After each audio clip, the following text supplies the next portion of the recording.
प्रमुख हे बुलेटिनमध्ये आपलं स्वागत करते आणि बुलेटिनच्या सुरुवातीलाच कुणाल कामरा प्रकरणातली महत्त्वाची अपडेट समोर येते। कुणाल कामराच्या याचिकेवर सुनावणी सुरू आहे। या क्षणाची महत्त्वाची अपडेट आपण पाहतोय। गुन्हा दाखल करण्याआधी चौकशी झाली नाही। कुणाल कामराच्या वकिलांनी कोर्टामध्ये असा युक्तिवाद केलाय। बदनामी झालेल्यांकडून तक्रार नाही असं देखील कामराच्या वकिलांनी म्हटलंय। मुख्य बुलेटिनमध्ये आपलं स्वागत करते आणि बुलेटिनच्या सुरुवातीलाच कुणाल कामरा प्रकरणातली महत्त्वाची अपडेट समोर येते। कुणाल कामराच्या याचिकेवर सुनावणी सुरू आहे। या क्षणाची महत्त्वाची अपडेट आपण पाहतोय। गुन्हा दाखल करण्याआधी चौकशी झाली नाही। कुणाल कामराच्या वकिलांनी कोर्टामध्ये असा युक्तिवाद केलाय। बदनामी झालेल्यांकडून तक्रार नाही असं देखील कामराच्या वकिलांनी म्हटलंय।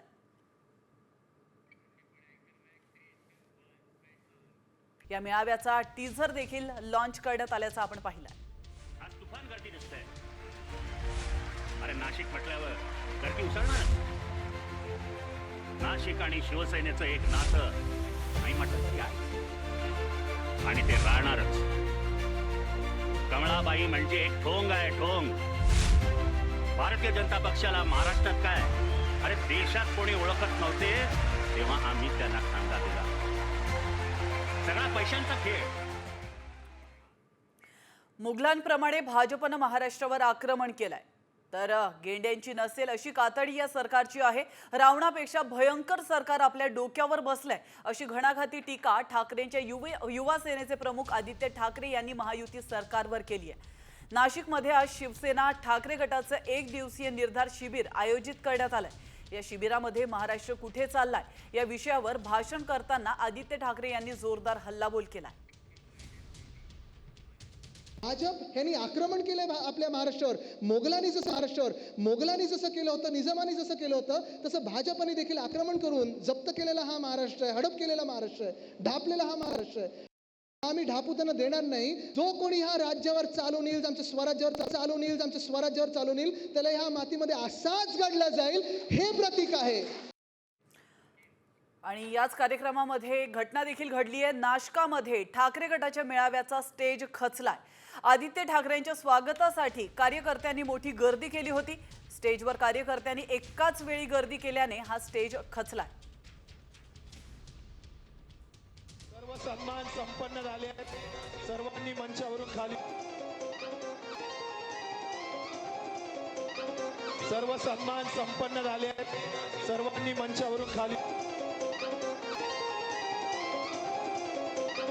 सर्व सन्मान संपन्न झाले आहेत। सर्वांनी मंचावरून खाली। नाशिक पोलिसांकडून कॉम्बिंग ऑपरेशनला सुरुवात झाली आहे। अनधिकृत बांधकामावर कारवाई करण्यास गेलेल्या दगडफेक करणाऱ्या संशयितांची पोलिसांकडून धरपकड सुरू आहे। दगडफेक करून दहशत पसरवण्याचा प्रयत्न करणाऱ्यांविरोधात पोलीस ॲक्शन मोडवर आल्याचं पाहायला मिळालंय। आतापर्यंत 22 संशयितांना पोलिसांनी ताब्यात घेतलंय।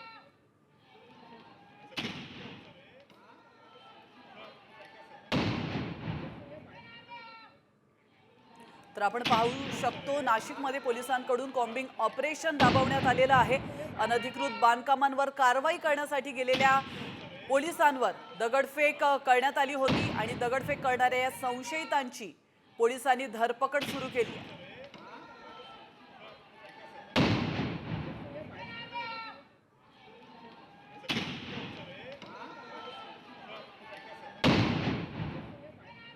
पंधरा लोकांना याच्यामध्ये ताब्यात घेण्यात आलेलं आहे।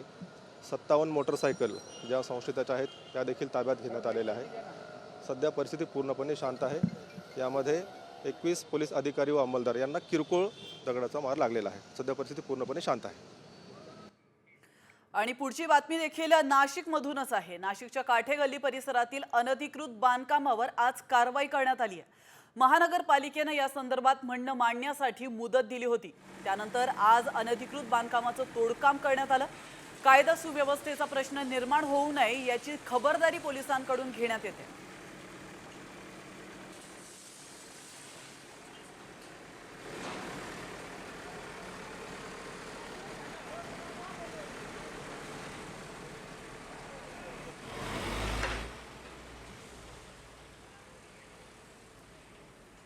तर नाशिक अनधिकृत बांधकाम कारवाईवरून ठाकरे गटाचे नेते संजय राऊतांनी भाजपवर गंभीर आरोप केलेत.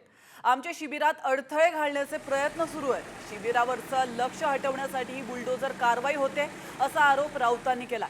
तर बुलडोझर कारवाईचा आणि मेळाव्याचा काहीही संबंध नाही अशी प्रतिक्रिया शिंदे गटाचे खासदार नरेश म्हस्के यांनी दिली.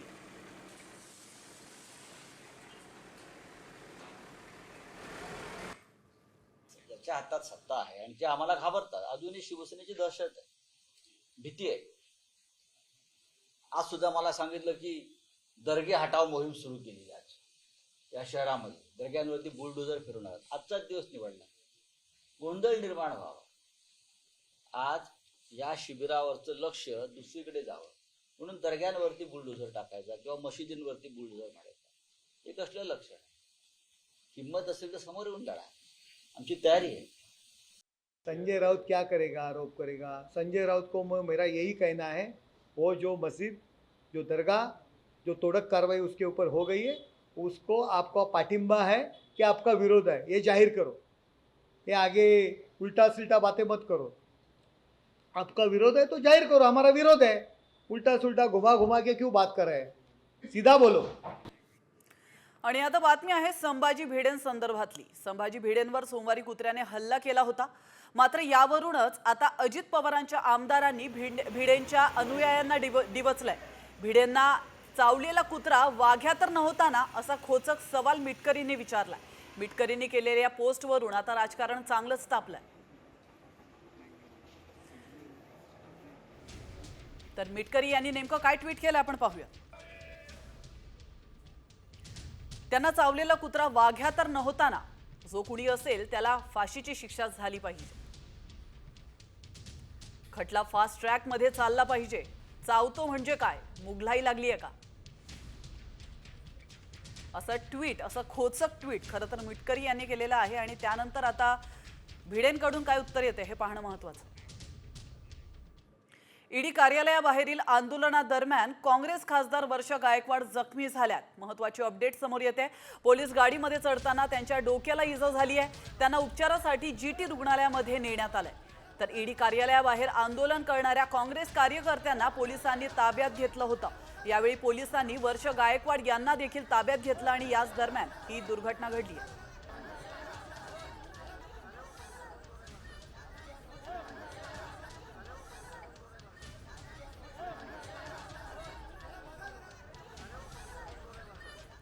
तर वळतो पुढच्या बातमीकडे. उपमुख्यमंत्री एकनाथ शिंदेंनी मनसे अध्यक्ष राज ठाकरेंच्या निवासस्थानी भेट घेतली होती.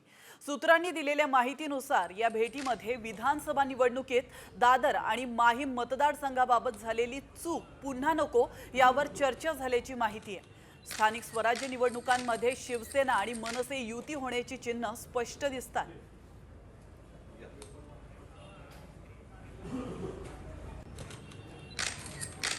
छत्रपती संभाजीनगरच्या वाळूज महानगर MIDCतील 30 गावात 2 गटांमध्ये तुफान राडा झालाय.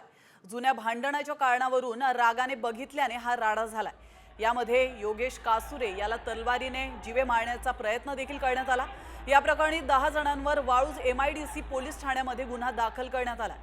5 ते 6 जणांनी हातात तलवार, चाकू आणि लोखंडी रॉड आणि लाठ्या काठ्या घेऊन योगेशला कसूरेला मारण्यासाठी ते आले होते. तेव्हा आकाश मन्नालाल तरैयावालेने त्याचे हातातील तलवारीने योगेशला जीवे मारण्याचा प्रयत्न केला.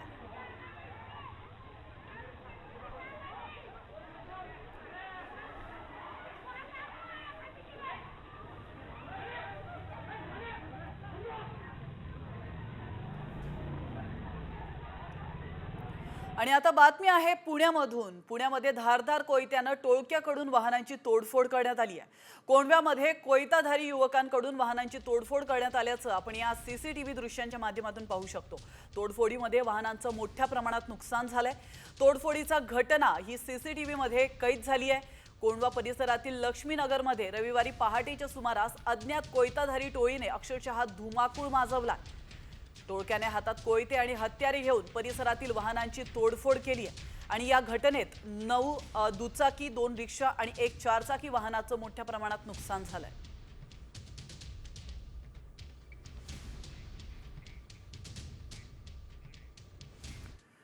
तर दुसरीकडे पुण्यातील सिंहगड कॉलेज परिसरात हातात कोयत्या घेऊन दहशत माजवणाऱ्या टोळीची पोलिसांनी धिंड काढली आहे। आपण या दृश्यांच्या माध्यमातून पाहू शकतो, ज्या ठिकाणी कोयते नाचवले त्याच ठिकाणी पोलिसांनी आरोपींची लाच काढली आहे। आरोपींचा माज उतरवण्यासाठी पुणे पोलिसांनी पुन्हा एकदा धिंड पॅटर्न सुरू केलाय।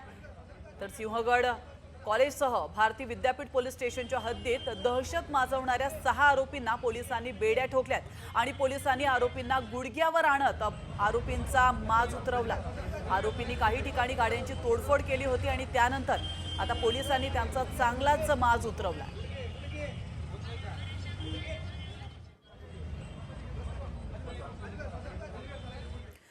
आणि पुण्यानंतर आता बातमी आहे मुंबईमधून। मुलुंडमध्ये मनसेने एका इंग्रजी शाळेमध्ये राडा घातलाय। शिक्षकाच्या अंगावर कोळसा फेकून मारलेला आहे।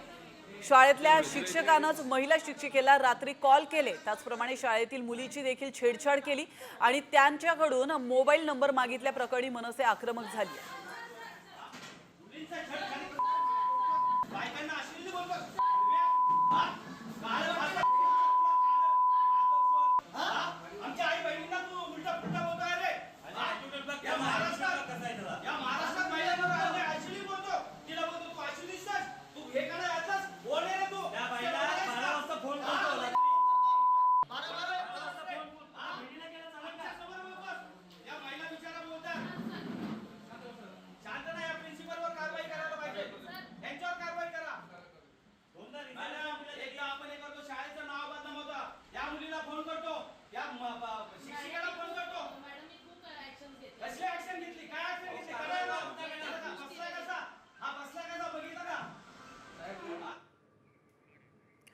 आणि राड्यानंतर वळतो एका राजकीय बातमीकडे। शरद पवार अजित पवार पुन्हा एकत्र येणार। 21 एप्रिलला AI संबंधित विषयावर चर्चा करण्यासाठी पुण्यातील साखर संकुल या ठिकाणी सकाळी 9 वाजता बैठकीचं आयोजन करण्यात आलंय।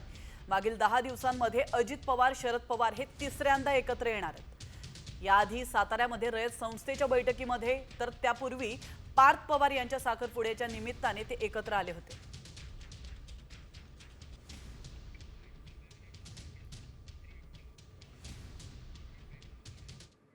आणि आता घेऊयात बातम्यांचा वेगवान आढावा टॉप 50 न्यूज। माजी मंत्री प्राजक्त तनपुरेंची प्रकृती खालावली आहे। राहुरीमध्ये महापुरुषांच्या पुतळ्याची विटंबना झाली होती आणि त्या आरोपींना अटक करण्याच्या मागणीसाठी गेले 3 दिवस ते अन्नत्याग आंदोलन करतायत। मात्र उपोषणामुळे त्यांचं वजनही घटलंय।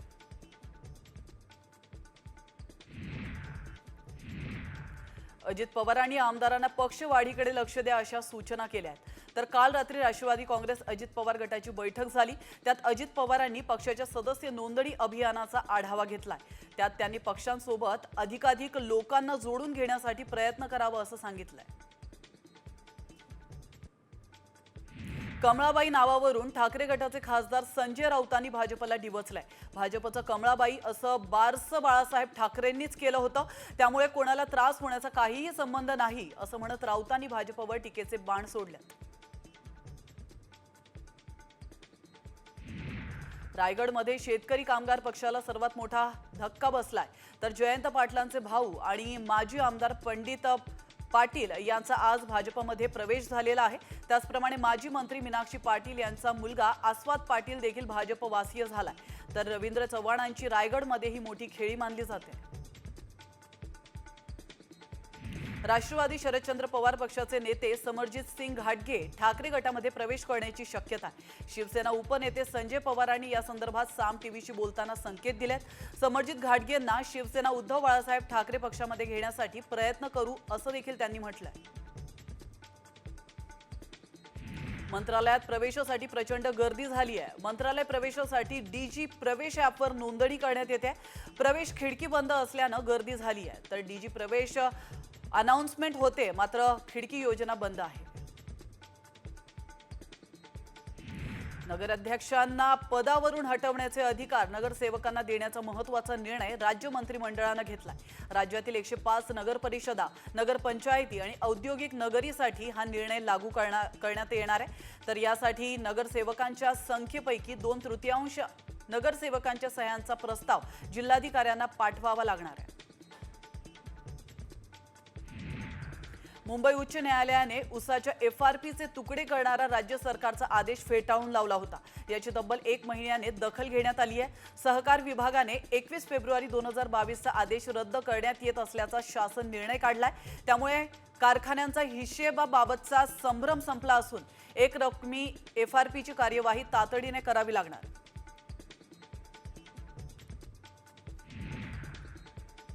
निलंबित पोलीस अधिकारी रणजित कासले पोलिसांना शरण येणार आहे। कासलेचा नवा व्हिडिओ सध्या समोर आला असून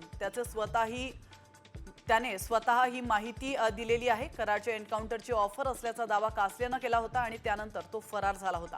आपल्याला पकडून दाखवा असं खुलं आव्हान त्याने पोलिसांना दिलं होतं। मात्र आता तोच शरण येणार असल्याची माहिती समोर येते।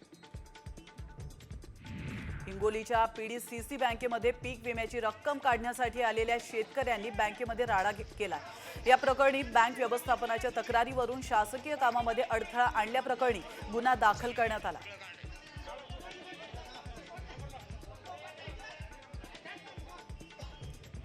संगमनेर शहरामध्ये हनुमान जयंतीच्या दिवशी रथ मिरवणुकीमध्ये राडा झाल्याचं पाहायला मिळालं होतं। ढोल पथकातील काही लोकांनी रथाला सलामी देण्याच्या मुद्द्यावरून आयोजकांसोबत वाद घातला होता। या प्रकरणामध्ये आयोजकांच्या फिर्यादीवरून 11 जणांविरोधात गुन्हा दाखल करण्यात आला। यात एका अल्पवयीन आरोपीचा देखील समावेश आहे।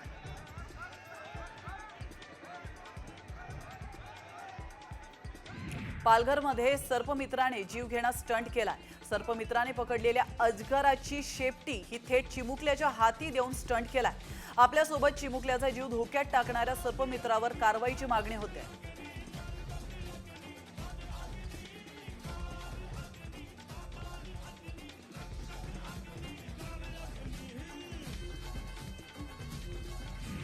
तर सोशल मीडियावर रील बनवण्यासाठी लोक अनेकदा आपला जीव धोक्यात टाकतात। असाच एक व्हिडिओ सध्या समोर आलाय। हा व्हिडिओ उत्तर काशीतला असून नदीमध्ये रील बनवायला गेलेली महिला वाहून गेली आहे। नदीत रील बनवणं या महिलेच्या जीवावर बेतलं।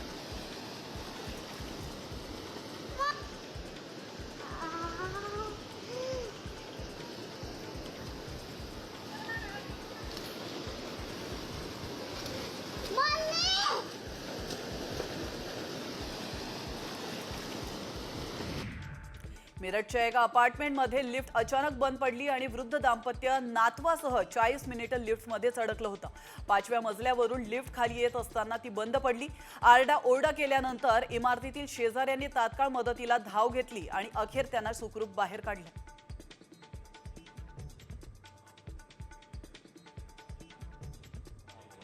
फुले चित्रपटाचे दिग्दर्शक अनंत महादेवन यांनी राज ठाकरेंची भेट घेतली आहे। काही सामाजिक संघटनांनी विरोध केल्यामुळे फुले चित्रपटाची तारीख पुढे ढकलण्यात आली आहे। दरम्यान राज ठाकरेंनी ट्रेलर पाहिलाय। लवकरच चित्रपट प्रदर्शित होईल अशी प्रतिक्रिया दिग्दर्शक अनंत महादेवन यांनी दिली आहे।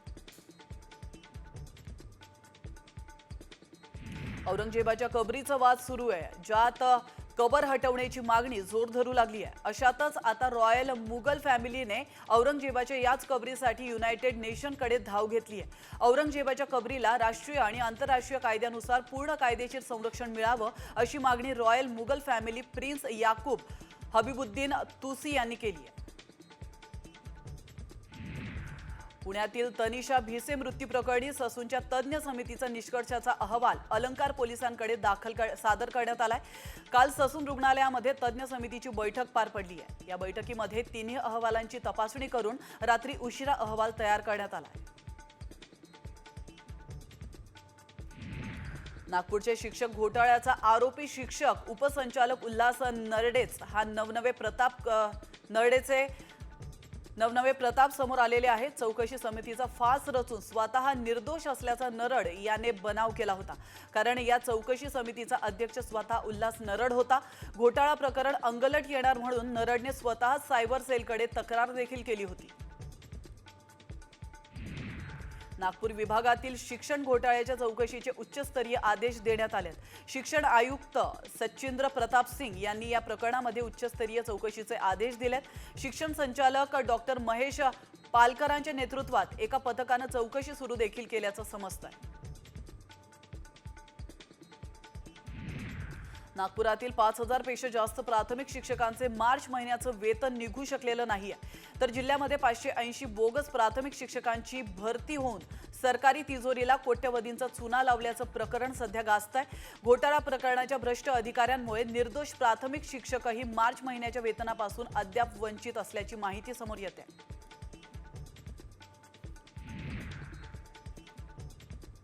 पुण्यातील स्पर्धा परीक्षेच्या क्लासेसवर पोलिसांची करडी नजर असणार आहे। तर सुरक्षा विषयक नियमावलीचं पालन न करणाऱ्या स्पर्धा परीक्षा वर्ग चालकांविरोधात कारवाई करण्यात येणार आहे। या अनुषंगाने शहरातील सर्व पोलीस ठाण्यांच्या प्रमुखांना तपासणीचे आदेश देण्यात आलेत। आज ठाणे रेल्वे स्थानकाचा 172वा वाढदिवस अत्यंत दिमागदार पद्धतीने साजरा करण्यात आलाय। रेल्वे स्थानक परिसरामध्ये असलेल्या जुन्या रेल्वे इंजिनाची पूजा भाजपचे आमदार संजय केळकर यांच्या हस्ते करण्यात आली आहे। ठाण्यातून उपनगरामध्ये गाड्यांची संख्या वाढवावी अशी मागणी प्रवासी संघटनेनं केली आहे।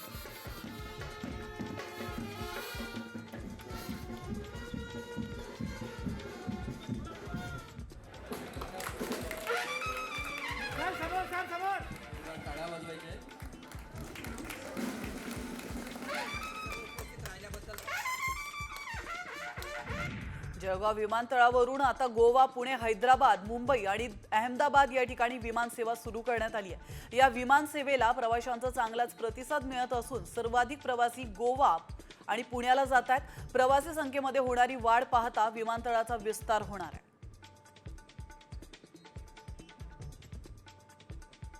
राज्यात पुढील 2 दिवस पावसाचे असल्याचा अंदाज हवामान विभागानं वर्तवला। पश्चिम महाराष्ट्र, मराठवाडा, विदर्भात ढगांच्या गडगडाटासह पाऊस बरसण्याचा अंदाज आहे। त्यामुळे शेतकऱ्यांनी काळजी घेण्याचं आवाहन प्रशासनाकडून करण्यात आलं आहे। यंदा मान्सून जोरदार बरसणार आहे अशी गुड न्यूज हवामान खात्याकडून देण्यात आली आहे। त्यामुळे यंदा अवघा महाराष्ट्र हा चिंब होणार आहे।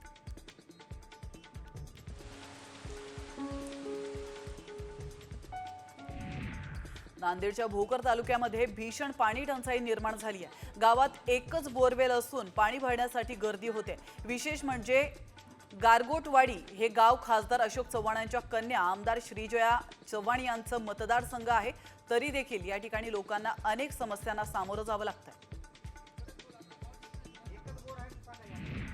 बुलडाण्यातल्या शिंदी गावामध्ये गेल्या 15 वर्षांपासून भीषण पाणी टंचाई आहे। तब्बल 835 गावांना पाणी टंचाईच्या झळा नागरिकांना सोसाव्या लागतात। शासनाने 5 वर्षांपूर्वी 2 योजना आणल्या, पण कंत्राटदार 2 कोटी रुपये घेऊन पळाले।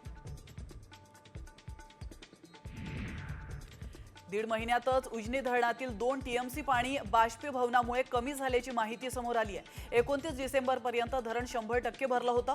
सध्या उजनी धरणातील पाणीसाठा हा 66 TMC पर्यंत खाली आलाय। जानेवारीच्या तुलनेत एप्रिलमधील विजेची मागणी 200 मेगावॉटनं वाढली आहे।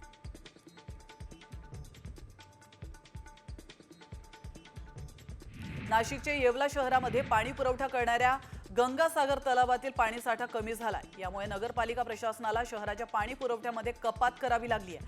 3 दिवसाऐवजी आता 4 दिवसांआड पाणी पुरवठा करण्यात येणार आहे।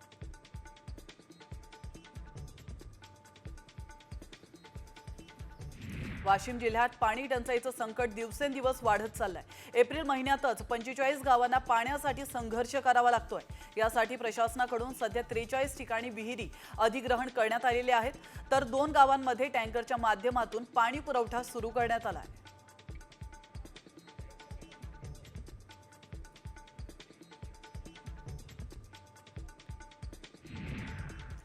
आणि आता एक महत्त्वाची बातमी समोर येते। तिरुपती बालाजीच्या धर्तीवर पंढरपुरात भाविकांना मोफत प्रसाद देण्यात येणार आहे। विठ्ठल रुक्मिणी दर्शनानंतर भाविकांना मोफत प्रसाद देण्याचा निर्णय मंदिर प्रशासनाने घेतलाय।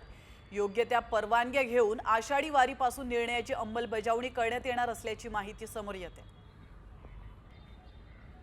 श्री विठ्ठल व श्री रुक्मिणी मातेचा नित्य दर्शनासाठी मोठ्या प्रमाणात भाविक दैनंदिन येत असतात। सदर भाविकांमधून दर्शन घेतल्यानंतर प्रसादाची मागणी होत आहे। त्याबाबतच्या आवश्यक त्या परवानग्या घेऊन मुखदर्शन व पदस्पर्श दर्शन झाल्यानंतर भाविकांना मोफत प्रसाद देण्याची योजना कार्यान्वित करण्याचे सध्या मंदिर समितीच्या विचाराधीन आहे। सदरची योजना लवकरच अंमलात येऊन भाविकांना म्हणजे श्री विठ्ठल व रुक्मिणी मातेचा प्रसाद देण्यात येईल. आणि आता लाडक्या बहिणींसाठी एक अत्यंत महत्त्वाची बातमी आहे. लाडकी बहीण योजनेसंदर्भात मोठी बातमी समोर आली आहे. 8 लाख बहिणींच्या हप्त्यात कपात केली जाणार आहे. पाहूया नेमकं काय प्रकरण. लाडकीला आता 1500 नाहीत तर 500 रुपये. 8 लाख बहिणींच्या हप्त्यात कपात.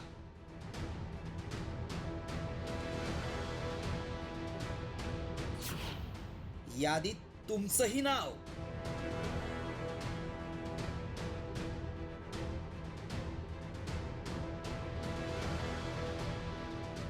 लाडक्या बहिणींच्या अर्जांची छाननी सुरू असतानाच लाडकींचं टेन्शन वाढवणारी माहिती समोर आली आहे. राज्यात 8 लाख लाडक्या बहिणींच्या हप्त्यात कपात होणार आहे. आता महिन्याला हातात 1500 रुपयांऐवजी 500 रुपयेच पडतील. कारण अर्जांच्या छाननीत लाडकींना नमो शेतकरी योजनेअंतर्गत 1000चा सन्मान निधी मिळत असल्याचं समोर आलंय. त्यामुळे लाडकीच्या दर महिन्याच्या हप्त्यात कपात केली जाणार आहे. 8 लाख महिलांनी 2 योजनांचा लाभ घेतल्याचं उघड झालंय. नमो शेतकरी योजनेअंतर्गत 1000चा सन्मान निधी मिळत असल्याचं समोर आलंय. नमो शेतकरी योजनेचा निधी मिळत असल्यामुळं हप्त्यात कपात केली जाणार आहे. एप्रिल पासून 8 लाख बहिणींना केवळ 500 रुपयेच मिळतील. राज्यात 8 लाख लाडक्या बहिणींना 500 रुपये देण्याच्या निर्णयावरून विरोधकांनी सरकारवर जोरदार हल्लाबोल केलाय. मतांची किंमत आता 500 वर आली आहे, उद्या ती 0 होईल असा टोला ठाकरे गटानं लगावलाय. तर महिलांना 500 रुपये देणाऱ्या सरकारची कीव येते असा हल्लाबोल काँग्रेसनं केलाय. ज्या लाडका बहिणींकडून 1500 रुपयांच्या बदल्यात मतं विकत घेतली तर त्या मतांची किंमत आता 500 वरती आलेली आहे, उद्या ती 0 वरती येईल. या राज्याची आर्थिक परिस्थिती अत्यंत गंभीर आहे. पण हे राज्य चालवणं आर्थिकदृष्ट्या आता सोपं राहिलेलं नाही. याचं कारण गेल्या 3.5 वर्षामध्ये या राज्याची आर्थिक शिस्त पूर्णपणे बिघडली. ज्यावेळेस ही योजना लागू केली त्यावेळेस सरकारची बुद्धी भ्रष्ट झाली होती का? सरकारची बुद्धीला लकवा मारला होता का? महिलांना 1500 ऐवजी 500 रुपये देत असताना यांच्या दूरदृष्टीची कीव यावी लागते, यांच्या विचाराची कीव करावीशी वाटते. अरे ज्यांना निराधारांना जर 1500 रुपये मिळत असतील सरकारकडून, राज्य आणि केंद्राकडून, तर तुम्हाला तिथेही खुपतं आणि दुखतं आणि त्यांना मात्र 500 रुपये देण्यासाठी तुम्ही वरून 500 रुपये देताय कारण 1000 रुपये सरकारकडून मिळतात म्हणून. हे फार दुर्दैव आहे. दुसरीकडे सर्व लाभार्थ्यांना दिलेल्या वचनानुसार निधी मिळेल असा दावा अर्थमंत्र्यांनी केलाय. आमचं म्हणणं आहे की त्यामध्ये कुठल्या तरी एका योजनेचा लाभ घ्यावा. मग त्यांनी इकडची योजना जी आहे राज्य सरकारची ती 500ची, केंद्राची ती त्यांना मिळेलच.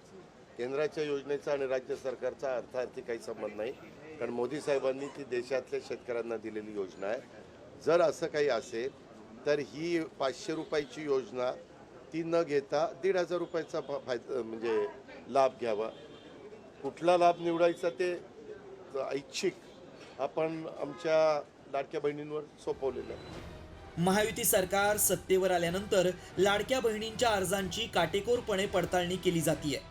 नवीन वर्षाच्या पहिल्या तिमाहीतच सुमारे 15 लाख बहिणींना अपात्र ठरवण्यात आलंय. आगामी महिन्यात ही संख्या आणखी कितीवर जाणार हे पाहणं महत्त्वाचं आहे. ब्युरो रिपोर्ट, साम टीव्ही न्यूज.